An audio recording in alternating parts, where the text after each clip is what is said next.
Hey everybody, and welcome back to BK's Bullets. Today we're going to be talking about Batman, KnightQuest, The Search.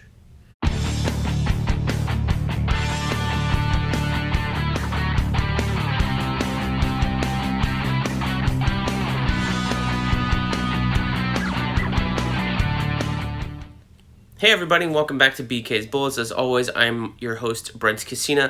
We're going to be talking about Batman, KnightQuest, The Search. This is the third trade paperback in the new printings, I guess, if you would, of the entire Knightfall saga. There's 9 volumes in all. And with The Search, we are now basically 2/3 through this 9-volume set, which started coming out in 2018. But before I get started talking about what this is in this book, is it any good, all this stuff, don't forget to smash that like button and subscribe, because all that stuff helps the channel grow and allows us to do more funner things if we get growing up here. So thank you guys for watching, and let's get started. So Batman, KnightQuest, The Search, what is this? Well, obviously, this cover would lead you to believe that this somehow contains a confrontation between Azrael, Jean-Paul Valley Batman, and Bruce Wayne with Robin caught in the middle. That's not the case.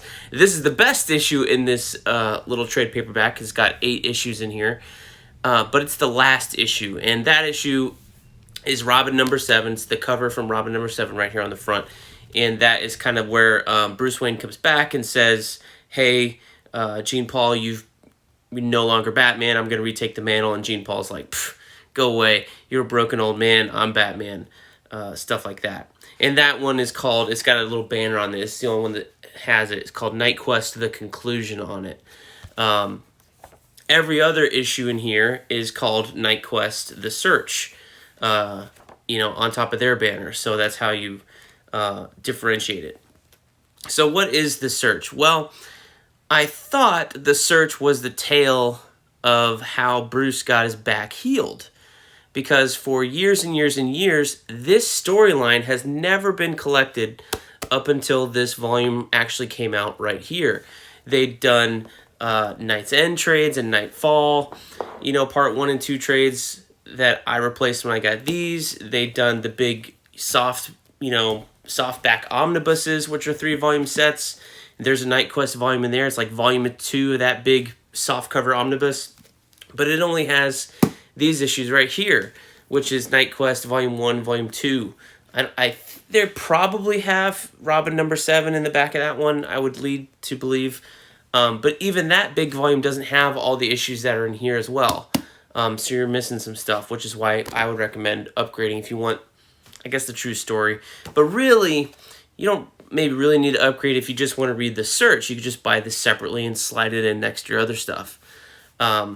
Do you need to, though? Absolutely not. This is one of the ones I was most excited to read, because I had heard that Chandra Kinsolving, who was this doctor in Knightfall, healed Bruce's back, and that's how it came to be. So I was thinking that The Search, even though we know, at the end of Knightfall or somewhere in the beginning of Volume 1, Jack Drake, which is Tim's father, gets kidnapped, as well as Chandra Kinsolving, which is this black woman doctor who was treating Jack and apparently in love with Bruce at the same time.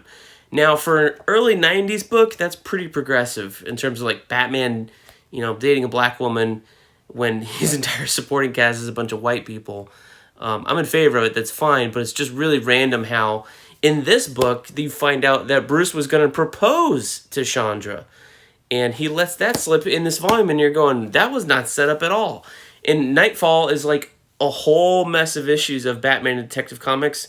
Was there any romance between Bruce and Chandra in that? Not at all. So maybe Chandra was a longer term character than I had thought. But this volume is mainly the storyline about Bruce searching for Chandra and Jack Drake and trying to find them and bring them back home because they've been kidnapped. So it's got a couple of tales in here, and they're all interconnected. Most of it takes place in Shadow of the Bat and Legends of the Dark Knight. Pop around between those different books, but it starts off with 2 issues of this really weird title I had never really heard of, called Justice League Task Force. But what's weird is I don't know who's on the task force, because Bronze Tiger, Gypsy, and Green Arrow act like they don't even know each other. They're like, who are you? Who are you? Why are you here? And they're all been hired by Bruce Wayne. So which ones were on the task force, I have no idea. And they keep talking about John, so I'm assuming they're talking about Martian Manhunter, John Jones. They say John Jones a lot. So maybe that's it. This book was not very good at all, honestly. And it was very, very disappointing, because I was picturing somewhat of a rescue mission, and then somewhat of like a healing mission or a healing journey for Bruce to say, we've worked on your back, we've healed it, but now we've got to get you rehabbed. When I broke my leg in college doing something really stupid, and I had to go, not only do I have a titanium pin and 5 screws in my leg, I had to go to rehab for, 4 months or so to get the muscles and stuff all back in motion, and had to do a bunch of stretches. So I was picturing something of a story like that in this volume. That doesn't happen at all. In fact, Bruce's back doesn't get healed until the second to last issue, the final part of this storyline from Legends of the Dark Knight, written by Denny O'Neil, called Quarry, Part 3. At the very last page, of second to last page of this story arc is where Chandra heals Bruce's back, right here. And you're going, well, it looks like she's kissing him. What's going on? And is that even Bruce Wayne? It's a whole thing. Bruce is jumping around the world in a wheelchair, and then he's on canes, and then he's disguising himself as an Englishman. Alfred gets mad during all this, and he leaves for no reason at all, which is really random. And so Bruce is impersonating this Englishman, trying to save Chandra Kinsolving, who apparently, as you find out in the second arc of this story after the Justice League Task Force issues, you find out that Chandra Kinsolving is a psychic. And not just psychic, I would read your mind. She has weird mind powers where she can heal people and or things. And then you find out she has a stepbrother from when she was adopted, whom, when they get together, both of them have mind powers. And now he's created a device to kill people with mind powers, basically through her. It's all very wacky, not very Batman, and not very good at all. And the fact that they saved her, healing Bruce's back for the second to last page of this issue, just goes to show that they didn't really care about how Bruce got his back solved. They were just, trying to tell the story for some reason, which easily could have been wrapped up halfway through this 8-issue trade paperback, and they could have gone on another adventure about, rehab, or Bruce discovering Jean Paul Valley and all his sins and stuff like that, or, puzzling over whether to be Batman and stuff. Instead, all that stuff that I just said they could have done is shoved into Robin number 7 here in the very last issue. And it's all kind of wrapped up in 22 pages.